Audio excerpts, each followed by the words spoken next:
Hello and welcome back. This episode of the Black Doctors Podcast is hosted by Dr. James Stewart. He is currently a general surgery resident.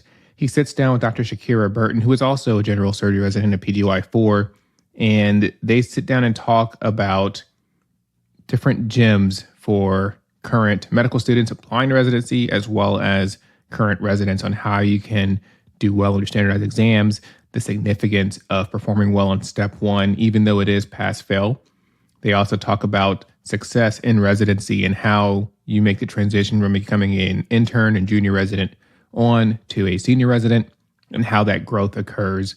They catch up and talk about the Student National Medical Association and all the benefits that they've been able to see over the course of their careers from being involved in this organization.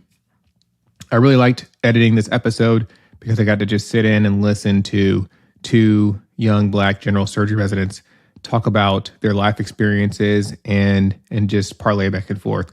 So hope you enjoyed listening as well. This podcast is sponsored by Picmonic. In 2011, two medical students came up with the ingenious idea to combine medical education with unforgettable characters and ridiculously memorable stories. Featuring over 35,000 high-yield facts and graphics, Picmonic has helped over 600,000 students improve exam scores and perform better clinically. Picmonic has resources for pre-med and medical students, as well as other healthcare professions. Check out the show notes for a link to their website. Mention the podcast when you subscribe. With Picmonic, you can study less, but remember more. Hello, I'm Steven, host of the Black Doctors Podcast, here to talk about Clove. Clove is the sneaker specifically designed to meet the needs of healthcare professionals. I have a pair and I love how comfortable these shoes are, especially since I'm on my feet all day as an anesthesiologist. These shoes are perfect for the operating room because they are extra grippy and super easy to wipe clean at the end of the day. Purchase any pair of Clove shoes and compression socks. At checkout, use the code BDPXClove to get your socks for free. A $22 discount just by listening to the show. The Black Doctors Podcast highlights the stories of minority professionals with the goal of inspiring others. If you like what you hear, please subscribe and share with others, because the next generation can't be what they don't see.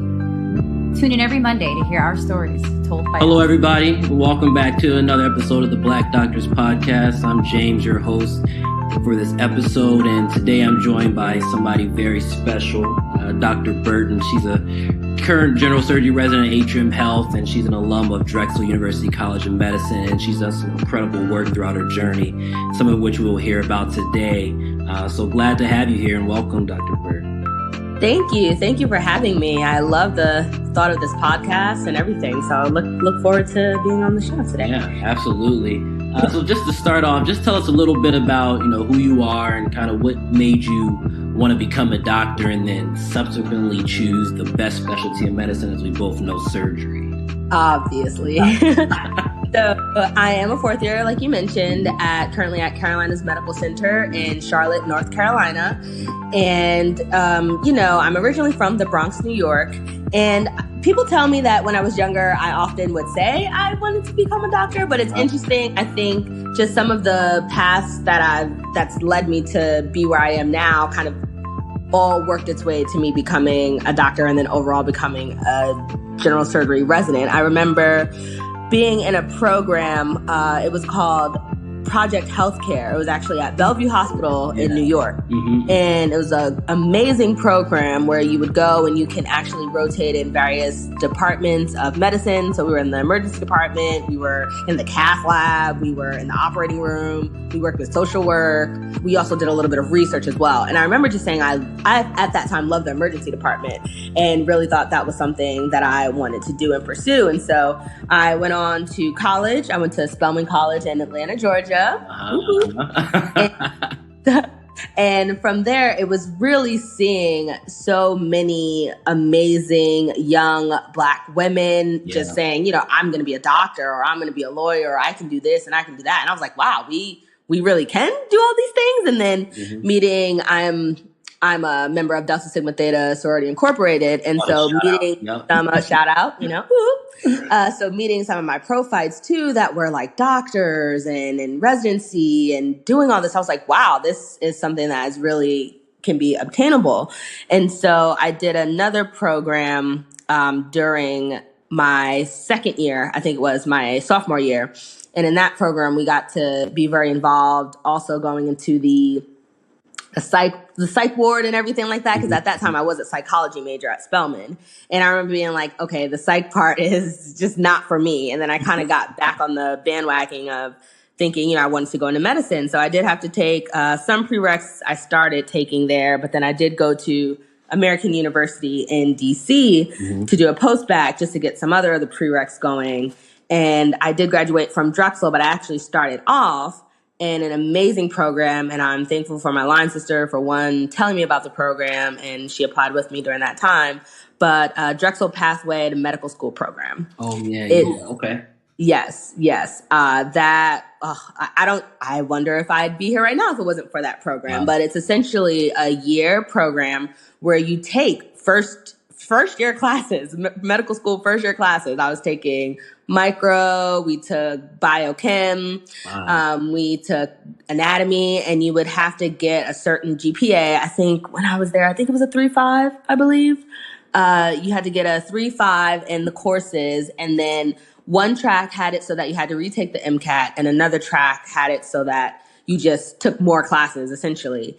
And as long as you got the GPA, like there was no other stipulations, nothing else. You get the GPA and you get the appropriate MCAT if you have to retake, and you get a spot in the class for the next year. So that program was a blessing, literally heaven sent. And I loved Drexel. It was a great foundation. It was a great community.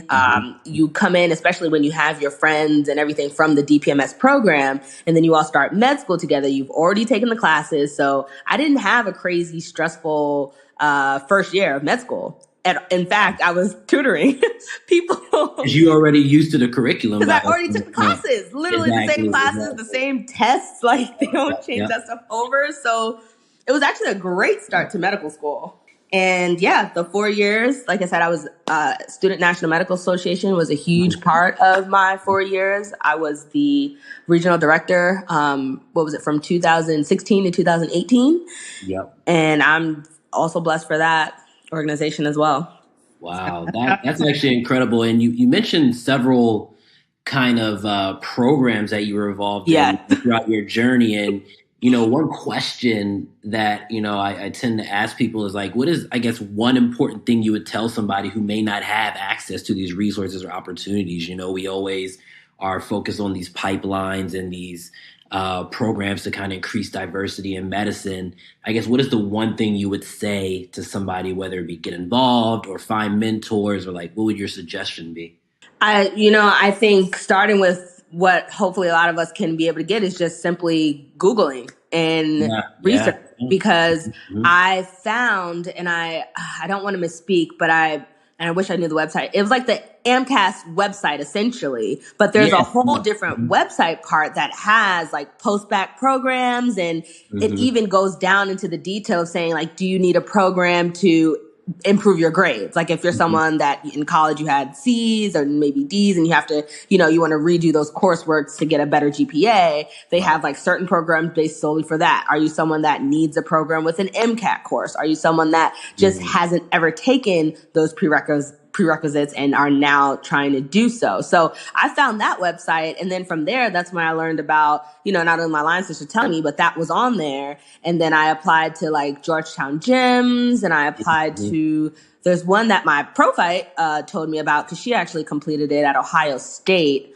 They have one too. They have one. You have to actually apply to their medical school. I don't know if it's still this way. It's now been, several years, but I remember with that one though, you had to apply like throughout the cycle, and then they kind of like, if you're maybe not ready for starting med school at that time, then they offer up that program to you.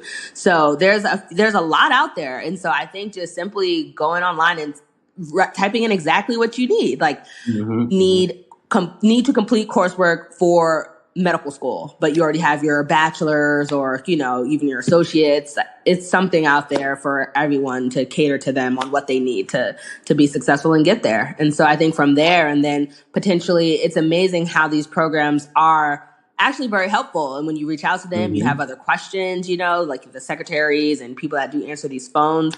I do remember during my process, trying to hear back from people. I would be calling these offices, asking questions. You have to be hungry. You got to put yourself out there. So I definitely would recommend that. And I think that would be very successful. So those programs are very helpful, and I would do it again. I'm glad I did. I wonder did I need to do American University, or I should have it would have been great to do more of a linkage program, because now, even looking back and doing more research since then, there's programs like mine at American University, but they're not associated with a medical school. So it's like not a feeder to, exactly.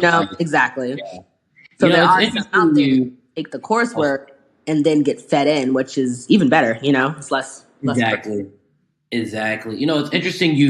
It sounds funny that your suggestion is like Google, and it's fun. I talk about that a lot. It's a lot of people don't know that, a lot of this information is out online, and, just even emailing people, sending that email, the worst thing people can say is no. Yep. And or not respond. you have to, exactly. You have to reach out to people. I think that's one thing that I try to, reiterate to people as well. So it's interesting to hear you say that. And, kind of piggybacking off of that, you are a people's person. I know you are very extroverted. You talk to people. But what are some tips, I guess, you can give people for networking, especially if they're a little bit on the shyer end, or, they may not be as vocal about this type of stuff? Mm-hmm. No, absolutely. I think, listening to podcasts like this for certain advice, and what I think works too is, depending on the environment for networking, like if this is in person or at a certain event, if you do know who's going to be there or what programs are going to be there or people, definitely doing the research prior to, I think setting yourself up for success, walking into a place knowing, there's going to be Dr. So-and-so there, or, Caroline's Medical Center is going to be there. So I know I have some questions about their curriculum in this sense or that sense. So I think that takes off some of the pressure. And then it also, from there, can help build on questions and topics and things to talk about. So you're not just, there in the environment, you're like, hi, and and it feels awkward, it feels weird. It's like, I found a paper that you wrote, so I'm like super impressed, like, oh, hi, I actually found a paper that you wrote, on PubMed, and was just wondering about this. I can't imagine how, that person would be rememberable and would spark an interesting conversation with that person and be able to get into their head than just starting from scratch and like, so, these are always great questions too, but what drove you to medicine, and how long have you lived, wherever the areas that you are. But I think the research component can make for a more meaningful conversation and experience. And then for people who are more shy, that at least would hopefully make them feel they have like a one-up, like they're prepared. Exactly. No, that's key. I think, as we both know, networking is absolutely crucial to making it to the next step. And, it doesn't always matter how smart you are, what you even accomplish. It doesn't matter of who you know a lot of the times. I'm sure we'll talk about it later, but even applying for fellowship, it's a lot of who you know and, will get you to that next step. But kind of focusing back on medical school, I know you said you did essentially like a pipeline program, but what advice, I guess, would you give to people who are starting medical school or in the beginning of their journey? Like, for example, I tend to tell people you got to do questions. Like, I'm sure we all can echo that. You got to do more questions, stop reading, do questions. So like, are there some other tips and things that you kind of learned along the way that you would give people who are kind of on their journey right now? So yes, I think when you do find your approach or your way, stick to it until you find that it's not working for you anymore. So it's always going to be that trial period when you first start medical school that you're trying to, it's a different type of environment just from like college and school. Okay, you have your homework, you have your this. It's like you can have a couple weeks before your next exam, and it's on you to, if your classes are virtual, watch those lectures, prepare and do the work. So it really falls a lot on the person, I feel like, in medical school. So some people have to figure out, am I a class person? Am I someone that watches my lectures online? Am I someone that can stay up late and then study more and then just sleep a little bit later? Or am I a morning person? So you find your strategy and you find what works best and you stick to that. And if something is not working, you change. The definition of insanity is just doing the same thing over, expecting different results. Exactly. If you found that it didn't work on your first couple of exams, it's probably time to try and ask your friends who may be doing well. Don't be scared to do that, because I think a lot of people try to suffer in silence in medical school and kind of put on a face. And deep down inside, everyone is probably struggling together. But you can help each other. And there's some things that someone may do differently that if you picked up on that might work for you. So I was great at doing this. And I feel like, again, this kind of went back to the whole DPMS crew that I started with. But we were great with figuring out what worked for us and knowing, orgo is her thing. I'm sorry, it's not orgo. Micro is her thing. So I'm going to talk to her and figure out what she's doing that she's acing these micro exams. Or gross anatomy is this person's thing. So how are they doing this so well? What's their approach? And it works well. And you make friends that way too. So one thing I did too in medical school, and then looking back, it was a lot of work, but I can honestly say I think this is partially why I did well. And, okay. All right. But I wrote out, or typed out, I should say, the answers to all of the objectives for every lecture of medical school. Oh, that's smart. Yeah. And it might have gotten a little bit crazy and insane. And of course, mind you, in a day, there could be 5 lectures. And so, that might be a lot of objectives. But I think is what really got me to make sure I was understanding what I needed to get from the lectures and not getting bogged down in all the other extra fluff that, could be a lot of in these courses. So that worked like a charm for me. And I would type them out. And then before the test, I would read them over and read them over and read them over and do my questions. And that was literally my study strategy. And I started that off in DPMS and I literally did it up until the 4th year. And I think it worked really well for me. No, that's actually incredible. That's actually solid advice. And I think, what I hear you saying, which is absolutely key, is, reflecting every so often and making sure that you understand what's working, what's not. And then, like you said, changing, right. Immediately. If it's not working, change. You sound like a surgery resident, just change if it ain't working. Right. And throw that pitch in that position, turn your body. I don't know. Exactly. If it's not working, don't keep doing the same thing.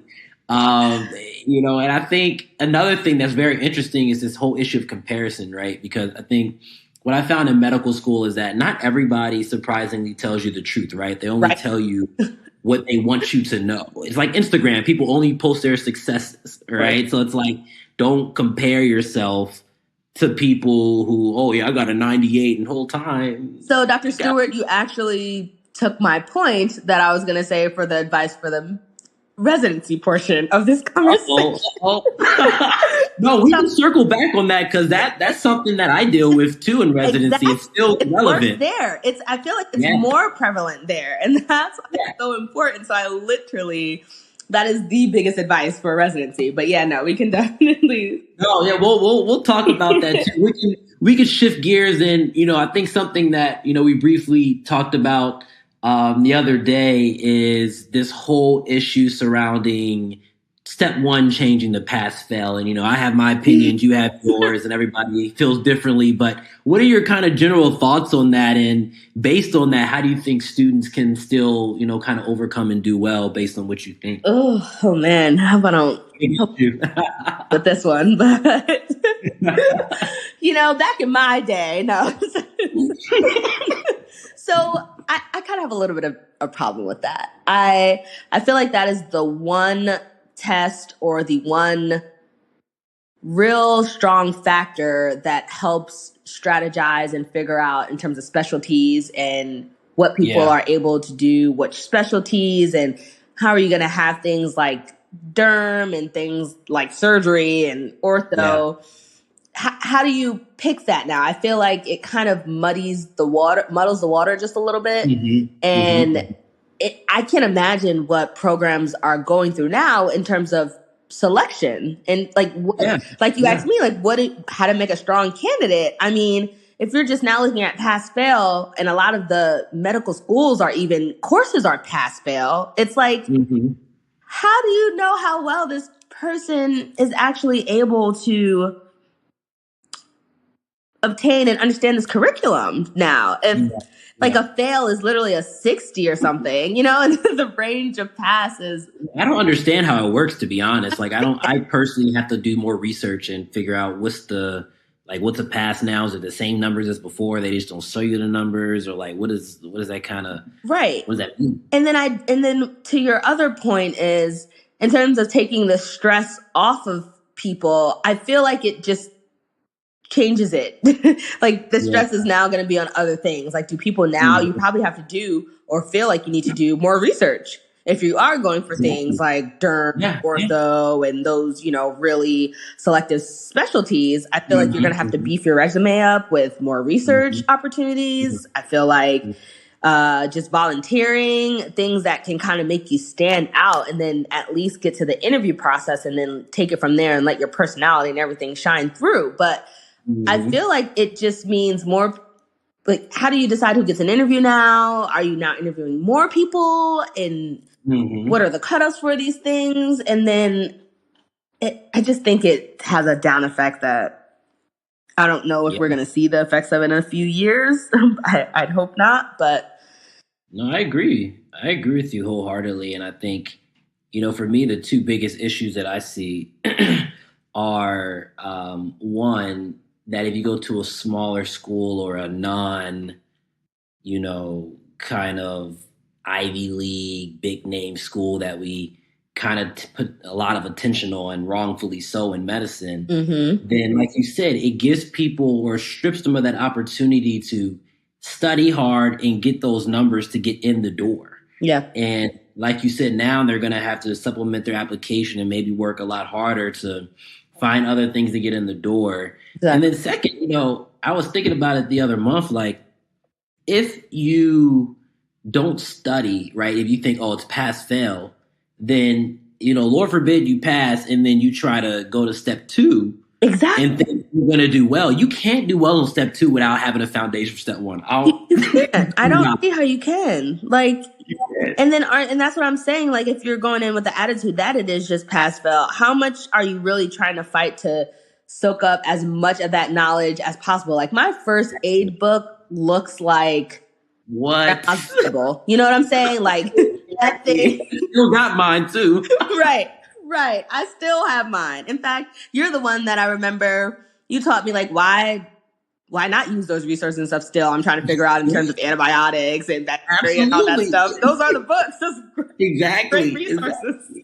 But, like, are you really working that hard essentially anymore? Because you really just need to pass, I feel like that mentality that some people can take on could have detrimental effects further down the line, like we were saying, for step 2, for, everything else that comes after that. So agreed. I'm not a huge fan of it. And I feel like other things could have been done, like maybe it's shorter, or maybe, like, take a little bit more stress off it in other ways. Like, maybe it doesn't need to be an 8-hour day. Like, maybe. Yeah, that exam is long. Step 3 is longer too, but I don't even want to bring that up. Oh my gosh.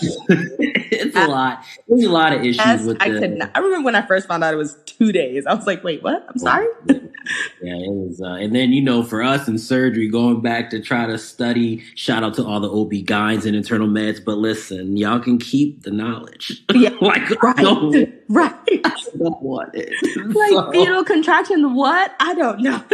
Exactly. But yeah, I agree with you 100%. We're going to see how it works out. And then, we'll talk about it a little later, but, like, the one thing that I always say, these exams don't go away. Like, I think I really learned how to study through step 1, like, not classes. Like, I think I really learned how to study for board exams and retain knowledge through step 1 and that grind.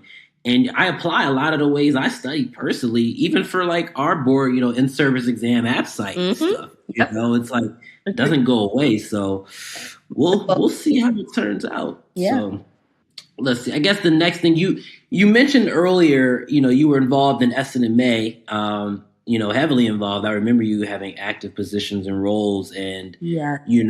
Can you talk just briefly about what SNMA is, and how you were involved and how that kind of helped you along your journey? It's a powerful kind of organization, so definitely is worth mentioning. Oh, yes, for sure. So SNMA, Student National Medical Association, geared to minorities in medicine like ourselves, and increasing our involvement in community service and mentorship, and just providing us with the opportunities to really excel and succeed in medical school. And like I said, I really think that part of my medical school experience, and even afterwards, is in part due to SNMA. My mentors, even the friends like yourself and others that I've met that are in different programs and different schools and different programs all around the country, essentially. I really just loved that bond, and I loved what we stood for, and just that Black excellence. Like, I'll never forget my first meeting and the graduating, for all the graduating fourth years, they had that huge ceremony, and it's chilling seeing It really is. all of those young Black successful doctors going out into the world in so many different cities and states, and taking on responsibilities of being the new surgeons, the new OB-GYNs, the new family medicine doctors. Like, it was chilling, and that's not something that you see every day, And I remember when people look at me and say, "Wow, like you're a young Black doctor. Like, I've never met one of you before," and I'm thinking, a lot in itself. Right. I'm literally thinking in my head, like, I can see about 500 plus in my head, it's like, exactly. Like just knowing all of that, and knowing that it exists and we're out here, I think has helped. And then, going into NMA after you're done with medical school, the bond continues. I can still reach out to a lot of my mentors from SNMA, follow them on social media, stay in touch and see what they're doing with their lives. So that continues on. And, looking at job markets, I've heard people say, even then, I reached out to, Dr. So-and-so from SNMA, and actually thinking about working out there. And it's just amazing. Like, the network is real. The support is real. Exactly. Like I said, it's literally chilling when I think about just the community of SNMA. And I remember my line sister, she's actually a fourth year at PCOM, about to graduate. I'm so proud. And I remember when I was in med school before her, and I would talk about SNMA, and that's what I would tell her. I was like, when you go to PCOM, you got to get involved, you got to get active in SNMA. She was like, I'm going to do that. And it just took off. And I felt like a proud sister. I'm like, she's so involved. And she was like, when I first started, they would be like, "Oh, you're Shakira's line sister. Oh, yeah, she told us we had to look out for you. Oh, yeah, she told us that, to make sure you're doing this and doing that." And I was like, that's what that is. You know what I'm saying? That's what it's all about. I put the word in. I told some people that from SNMA out there, I was like, "Hey, my line sister's starting. I told her to get involved. If y'all could just look out for her." And that is literally what they did, and took her in. And I remember from her, in her first year, she was just like, "Wow, this is what you were saying. This is real. This SNMA bond, this unity. Like, I probably would not be getting through right now if it was not for some of my SNMA people." And I was like, that is why. That is why you had to get involved.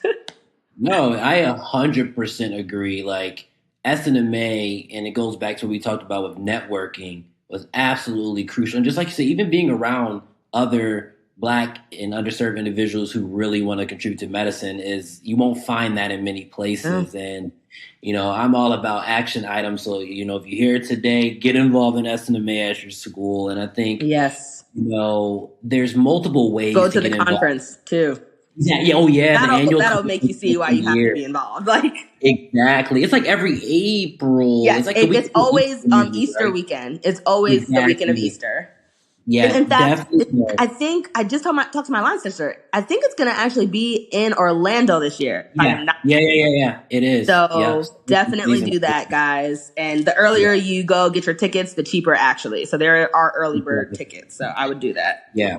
agree. Like that's one thing we're both endorsing. And I think, the last thing I'll say, and you may know more about this than me, is there's multiple ways to get involved. I think, usually you have your chapter level at your school, then your regional level, which you usually get involved in, at the conference, another reason to go. And then there's the national level, which is the next step up. So there's multiple ways to get involved. And, that's one thing that I think we both are saying, you got to do it. There's no way around.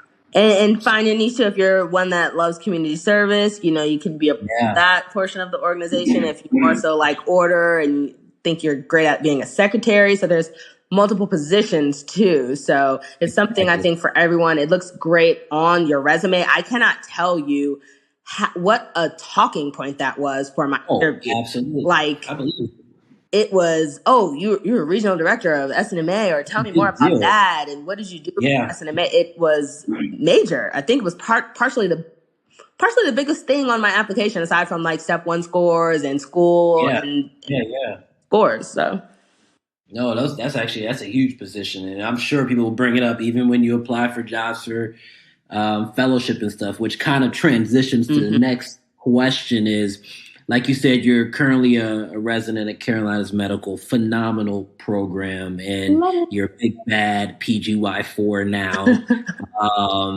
So how has that been? We know surgery is difficult, and you've been climbing the ladder very well, but how's your journey been so far? Wow. Yeah. Surgery is difficult. It is a difficult specialty, but that is why I harp on the importance of choosing the right program for you. I could not have chosen a better first choice for my residency. I think the climate and the culture of my program is just phenomenal. Like, I feel very well supported. I feel listened to. I feel like, as much as with surgery, it's hard to, but I feel like my program maybe feels like my wellness matters. Yeah, exactly.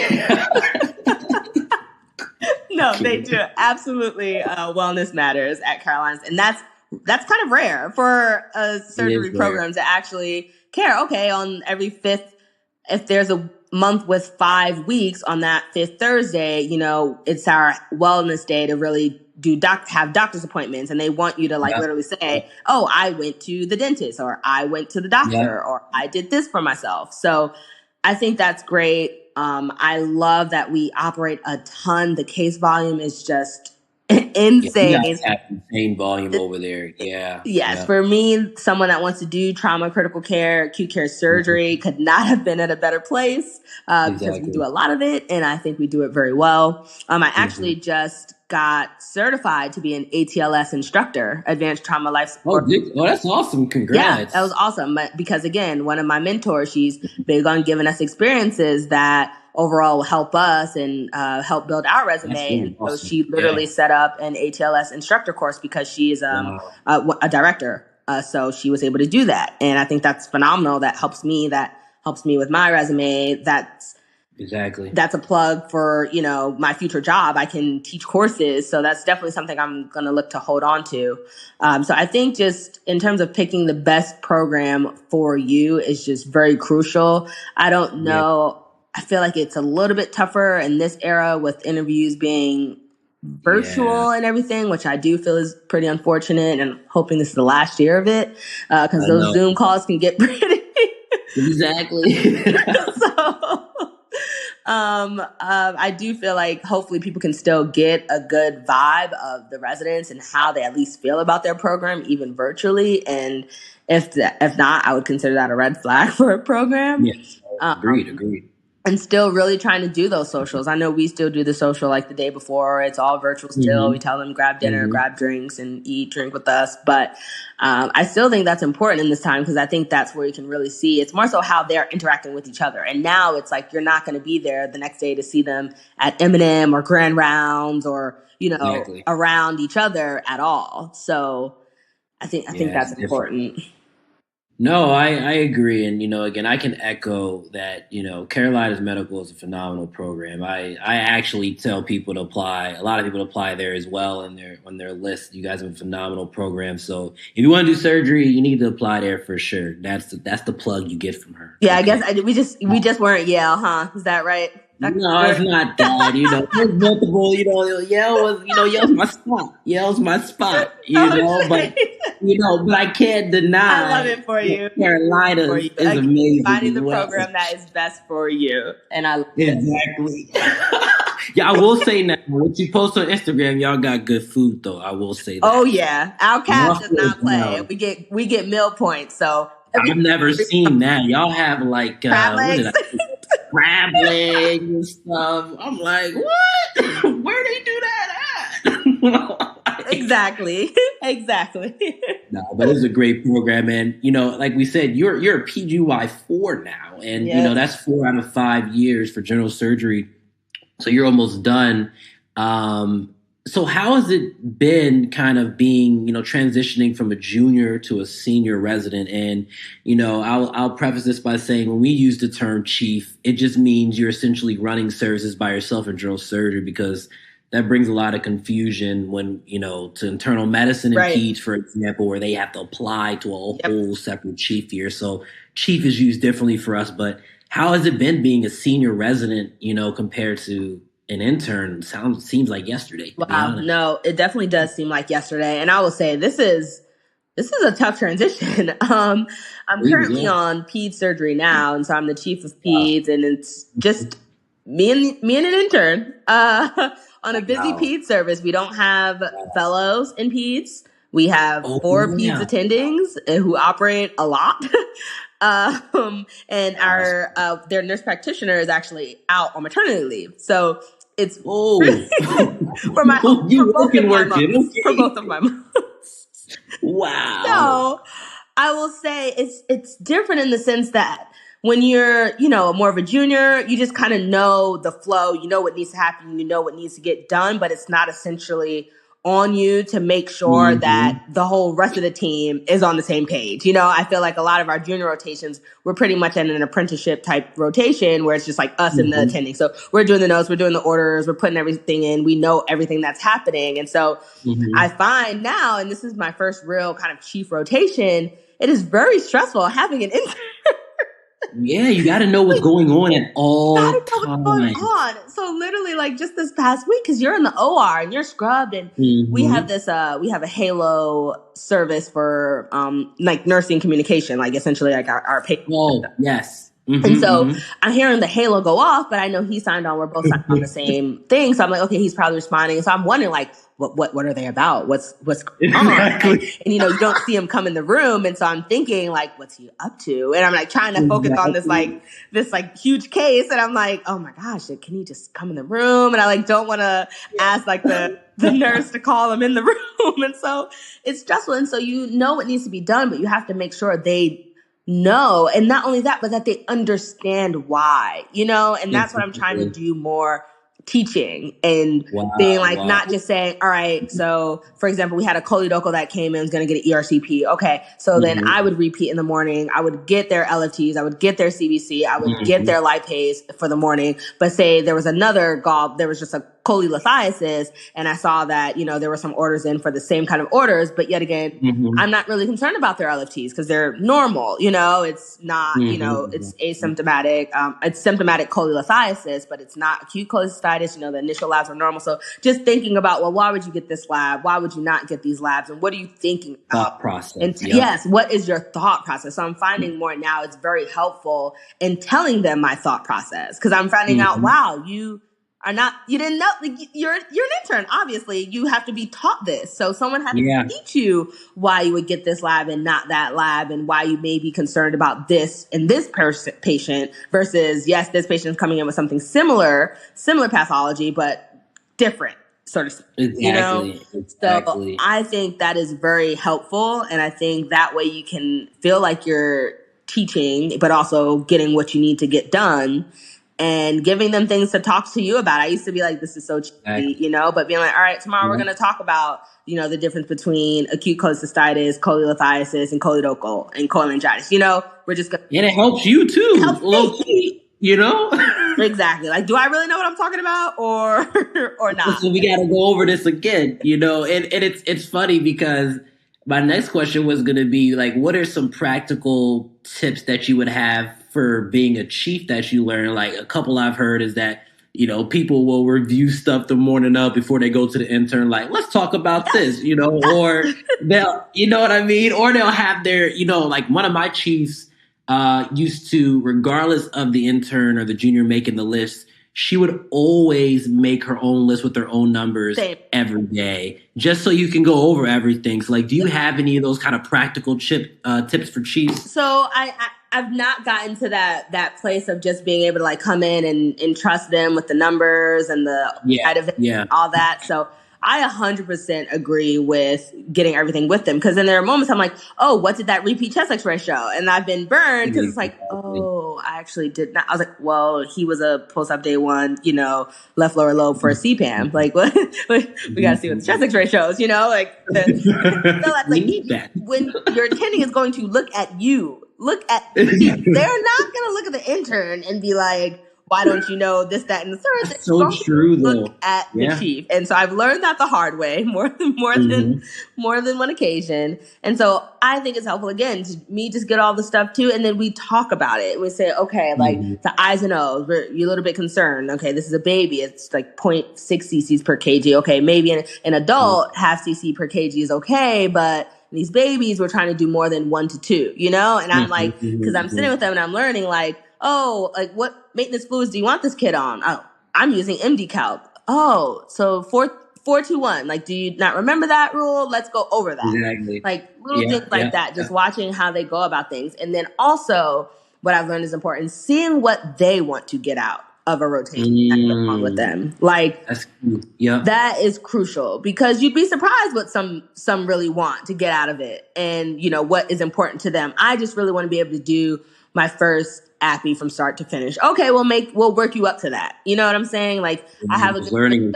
Exactly. I have a good system with one of my attendings that I do. It's like he likes to do single incision lap appies. So I'll do the whole mobilization aspect of things and get it at least up to the umbilicus, so that then the intern will go and then just do basically an open appy at the umbilical site, which is awesome.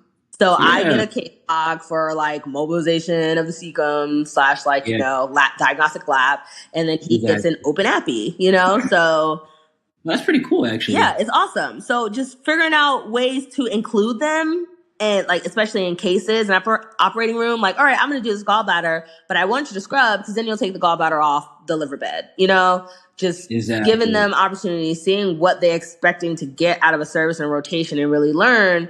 And then remembering like it's hard. I thought I wouldn't forget, but it is kind of easy to forget how it really felt to be an intern and not really know, especially on PD, for sure. Because it's different. It's also just different medicine from adult surgery. So being like, I don't know anything about how to deal with these babies, and I'm personally terrified, It's like, exactly. Like, why is the responsibility on me? Right. So that's definitely some things that I've learned. And again, this is the first real chief rotation, but it's stressful. Like I said, it's a lot of pressure.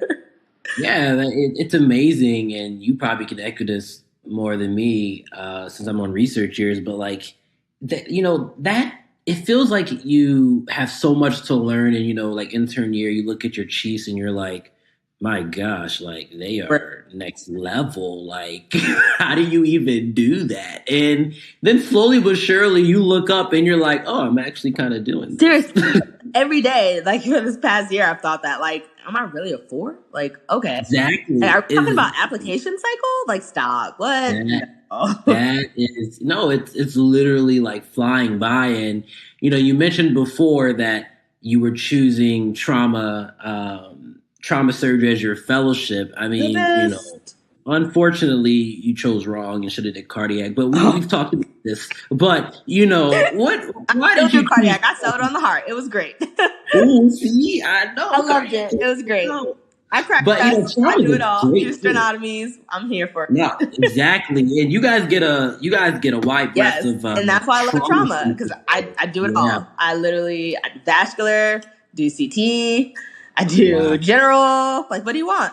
What do you need? Exactly. And I'm assuming you're gonna do, or I guess that's something you're probably thinking about, is because you could do a trauma and then like a critical care fellowship. Yep. Which I guess most people do, or then some people just do like 1 year and then don't get the fellowship. You have an idea of like what you want to do kind of, or which route you want to go Yeah, down? my program director, he's trauma, and he recommended, my past program director, he recommended 2 years, doing a 2-year program. Yeah. So I definitely am going to take that advice. And, I feel like you can't go wrong with more training. A lot of people are like, well, why would you do that? It's really just 1 year that you need to be, and it's really the critical care aspect that you're getting board certified in. So trauma, you don't need to do a fellowship for trauma, essentially. Yeah, like you can just do trauma just straight out of general surgery residency. But critical care is the aspect that you're getting certified in. And then, it's great to see when you're looking at hospitals and programs and jobs, they do obviously love someone that did do a fellowship in trauma, critical care, acute care surgery. So those are all points for doing an actual 2-year, which I'm looking to do. Awesome. And then that second year is, like you were saying, that like acute care surgery sort of year where you're pretty much like a junior attending, essentially. Running their like EGS service or whatever they call it at the hospital. Wow. No, that's awesome. And I think, again, time is flying, and, got a couple more questions for you that we could wrap up. Is you brought up something very important earlier that we wanted to touch on again with kind of this issue of comparison and, kind of how that affects and how that may be a little bit different in residency. What's kind of your opinion on that and how to kind of deal with that? Because it's a big issue. Like, I deal with it too. I'm not even going to try to lie. Yeah. No, seriously. Like, people will gaslight for sure. They'll say, I did 90% of this case of this attending, and he was barely in the room, and and you're looking, and you're like, wow, that attending like barely lets me close skin, so you're exactly. What's wrong with me? Like, is it me? And then you'll like talk to the scrub tech, or you'll start getting close as you're getting up with like, the different scrub techs and nurses, and they're like, yeah, that doesn't happen in the way that you think that happens, or he barely did XYZ. So it's just interesting that you can really get bogged down in what people are saying, and we as surgeons in general, we know how to sound very confident. Like we oh my gosh, yeah, it's like very much know how to kind of demand the room and sound confident and say, this is what this is, and this is what I did. So we sound very believable and very convincing. Exactly. And you just can't. You can't compare yourself to people. You cannot sit here because everybody's journey is different. Like, everyone's journey is different. You could be in the same class, but your journeys are different. And they might be better at this one aspect of things, but then you can be better at a whole another aspect of things that they're just not talking about. And you don't know that they could be wishing they were like you with, So I say all that to say is that really just making sure, focusing on you and telling yourself, are you better than you were yesterday? And that's all that really matters is, are you growing? Are you learning? Are you maturing? Are you getting better each day on your ways to becoming a surgeon? Not, did you do more than them? Like that, that will drive you crazy. It can cause people to be depressed. It can cause a lot of self-doubt. And I'm saying this because I know and I've experienced it. So when you take all of that out of your head and you just get out of your own way with that, you'd be surprised. And you look back and say, wow, I wasn't able to do that laparoscopic sigmoid mobilization last year. But look at me now. Like, exactly. Great, and it's like, so your own growth is what really matters, not the comparison of you to others. Because you're here. You deserve to be here. You did what it had to take to be here, and you can't let yourself forget that. And so the rest of this is all about that learning process. And you bring up such a good point, and I guess this is more so for like the interns and juniors, is it's kind of the same for like STEP, where, everybody jumps at different times. And sometimes, like you even said, some people you can jump a little bit higher. Yep. Like there's people I've seen and even heard where, they've done average or they've done okay, like junior year. And then when they come back for chief year or they come as a senior, it's a whole nother ballgame. Yep. Like, they turn it around 180 and they're killing it. Yep. So it's like, like you said, you can't compare and be like, oh my gosh, they're killing it intern year. Like everybody loves them. They're blah, blah, blah, blah, blah. And occasionally I would say you have those like very rare, but you have those people who are like not savants, but like people who are like next level. Yeah. But Absolutely. normally it's like, people are average people and, you can't compare yourself. Everybody jumps at different times. So agreed. Yeah. My program director used to say, it seems like no matter how people kind of start off in the program, by the chief year, everyone is pretty much at the same place. Like, exactly. At the end of the day, like it's a marathon. Like it's not a sprint. You got to pace yourself. You don't want to burn out. You want to do what you can, learn as much as you can. And just if you focus on that aspect and then you'll look around, you'll be like, oh, wow, I'm here too. And so are they. And we're both applying to fellowships and we're both getting interviews and we're both going somewhere. It's just like medical school all over again. Like it's going to happen. You're going to go to the fellowship that is meant for you. I'm going to go to the fellowship that is meant for me. It's exactly. We're all going to make it at the end of the day. Yep. All right, so 2 quick rapid fire questions, and then one last one is, what's your favorite case, and then what's the most annoying consult for you? Ooh, okay. So we do this a lot at my hospital, and I don't think a lot of places do this, but I actually love a good rib plating case. I knew you were going to say that. I literally knew you were going to say rib plating. I love rib plating. Like, it's good just case. Something about being in the chest, the lungs down, and you look at. It sounds like, interesting. Yeah, it does, right? I know, but no, it's just something about seeing that CT scan when they first get in and being like, ooh, those are some bad ribs. And then you get in there and you see them. And then we use a couple of different plating systems, but each of them are great. Advantage is one of my favorites. And then you fix those ribs and they're nice and straight and in line with each other. And you get a repeat x-ray afterwards and you're like, wow, that's beautiful. And their pain is better. We also do cryoablation at that time. So it helps with pain control and the rib fixation helps and can get these people out, that come in and with really bad flailed chests that are in the ICU, get them out the ICU, get them breathing better, get them extubated. So I think it's a really great case for the appropriate patient because sometimes we can, some people can rib plate and you wonder, oh, okay, like would they have done well either way? But I think for the real legit cases and the concerning ones, it's definitely a lot of fun to play ribs. Exactly. I was going to answer your second part with the least favorite. Oh, yeah.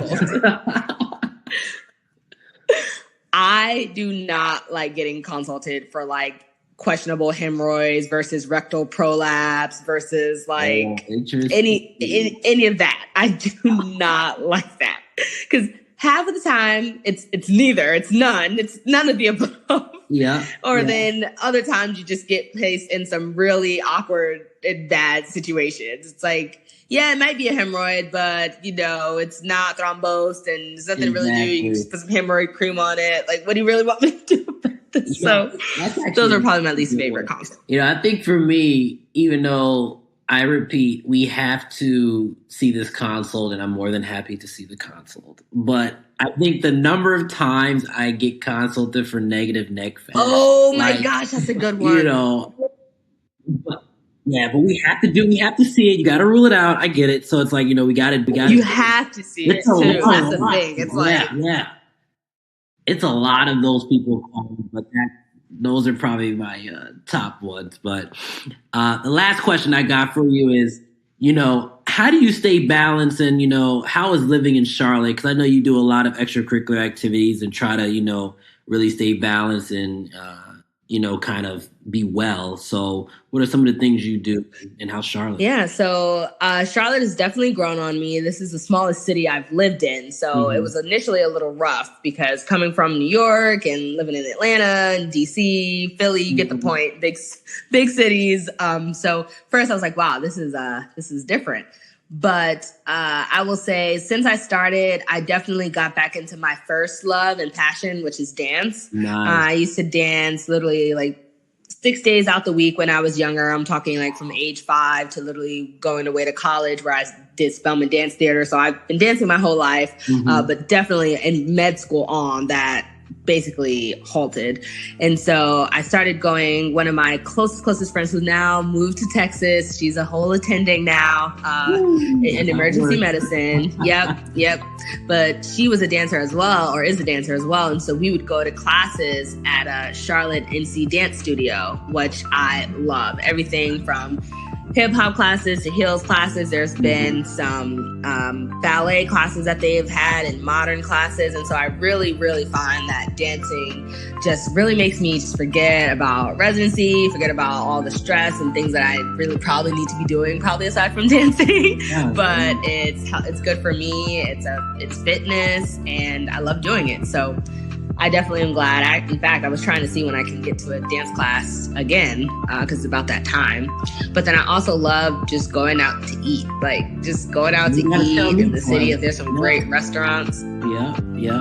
It's so interesting. Yep, there's some great restaurants out here in Charlotte that I love to visit. So no, that's good. I think, if I could cook as well as you, then I probably wouldn't go out to eat, but I can't. So the food that you cook, I go out and buy. It's all about balance. No, thank you for that. I appreciate it. And, thank you for coming on to talk, for this podcast. Like, you definitely dropped some gems, and, it was a pleasure. So thanks for coming on. So I appreciate you. Of course. Thanks for having me. The Black Doctors Podcast is a nonprofit, volunteer passion project with the goal of inspiring all who listen. If you enjoy listening, tell a friend about the show or share a link on social media. We are a small team and can use all the help we can get.